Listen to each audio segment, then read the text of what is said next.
Hey everyone, welcome to episode 2 of What Are We Talking About, the series where I showcase some of the more ridiculous Battlefield 6 takes you can find on social media. In this episode, we're talking about the new soldier visibility changes that will come with the June 9th update, level 3000 hackers, and the infamous Bright Group or Bright Clan, and much more. As a disclaimer, I do try and make a conscious effort not to come off as berating or attacking anyone here personally, and I've hidden most usernames to respect that. I'm simply pointing out that what these people have said either doesn't make any sense, or it's just flat out wrong. I have nothing personal against them, only specifically what they have said. So, if you enjoyed the video and you want to follow along with the series and my channel, be sure to drop a like and hit the sub button.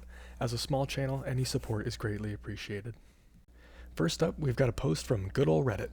This post was made after DICE revealed the soldier visibility changes that are coming soon, and this person says that there was 0 issues with visibility, which is certainly opinion, but I personally have experienced players completely blending into their surroundings, especially in dark corners, and even more so when prone. This is after DICE has made patches to try and improve on it as well. You don't have to search very far to find videos of poor visibility, so this take is just wrong. Yet, it has over 600 upvotes. What are we talking about?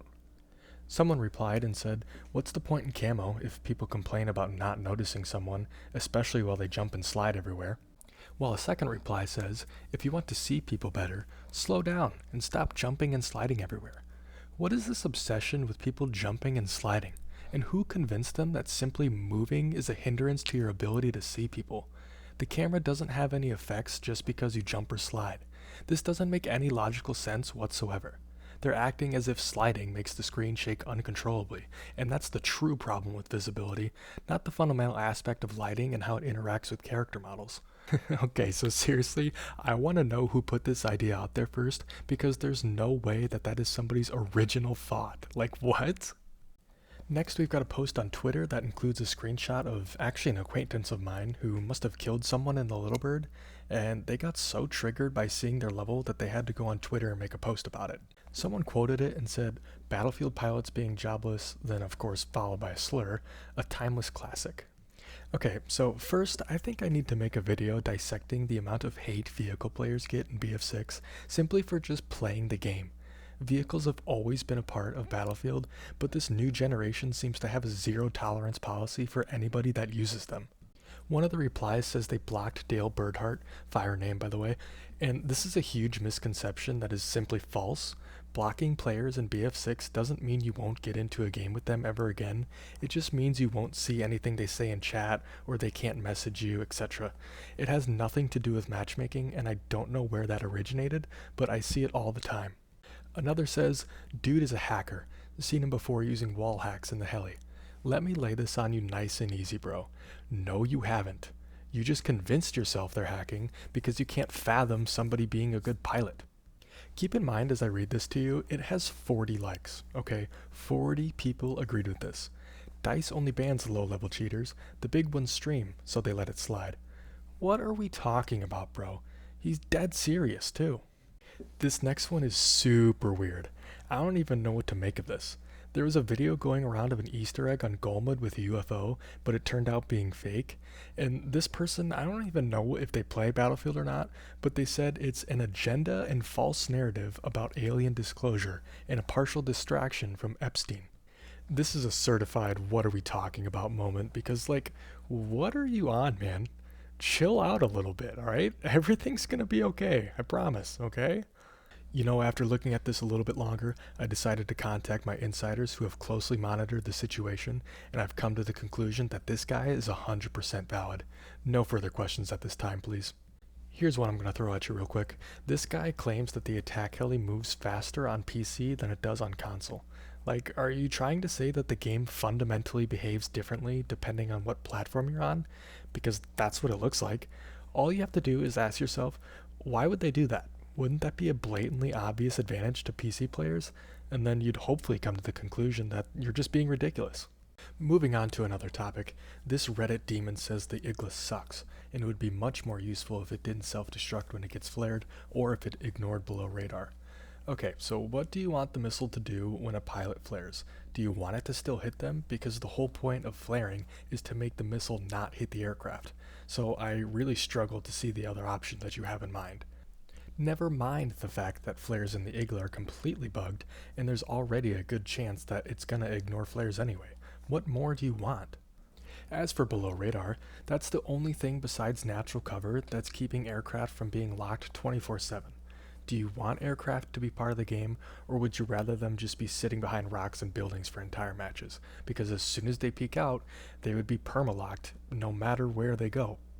The comment below it is just pathetic, honestly. Like, it's actually embarrassing. He says the recoil kick, and he's talking about an Igla, by the way, makes him lose the target. Recoil on an Igla. Maybe you should get a better shit bucket and gaming chair, dude, so you can unlock the bipod for your silly little point-and-click lock-on weapon and make it that much easier for you. Jesus Christ, man, what are we talking about? This one's just a layup, man. Like, you gotta make these more difficult for me. I'm getting bored over here. They say flares cool down before you reload your missiles, which is objectively false. Flares take 15 seconds to cool down, and reloading a rocket takes like 3 seconds. Like, at least put some sort of effort in here, you know? This was posted on EA forums, where you're supposed to provide valid, well thought out ideas and suggestions, and I went ahead and highlighted the grammatical and spelling mistakes that this user had. Here's a general rule of thumb for deciding what to listen to and what not to listen to. If there's more than 3 errors in the first sentence, just forget about it. Like, if I'm reading something and it looks like an elementary schooler wrote it, why should I take it seriously?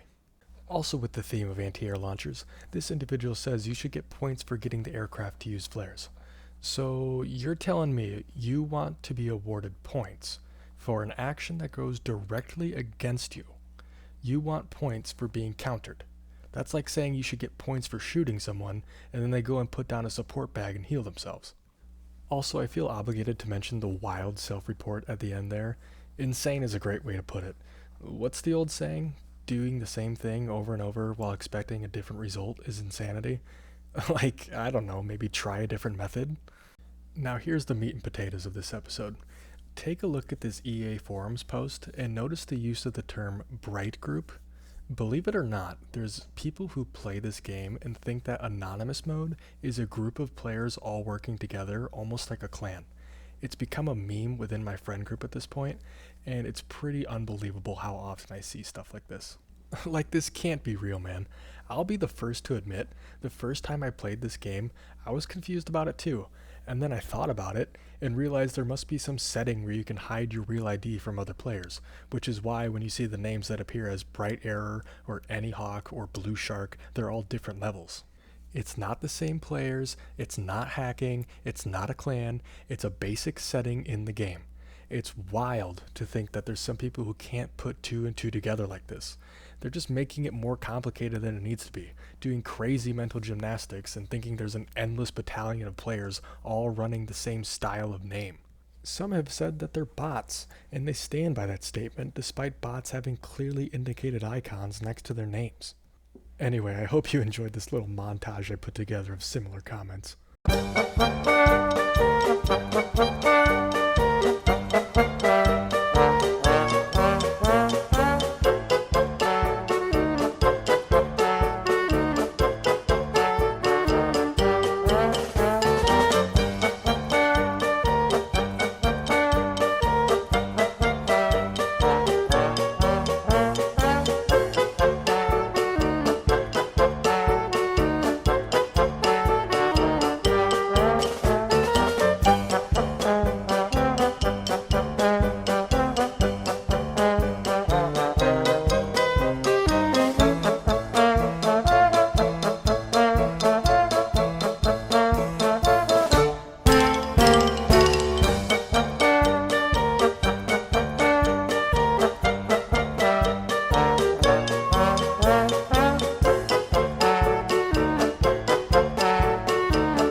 This one in particular made me laugh.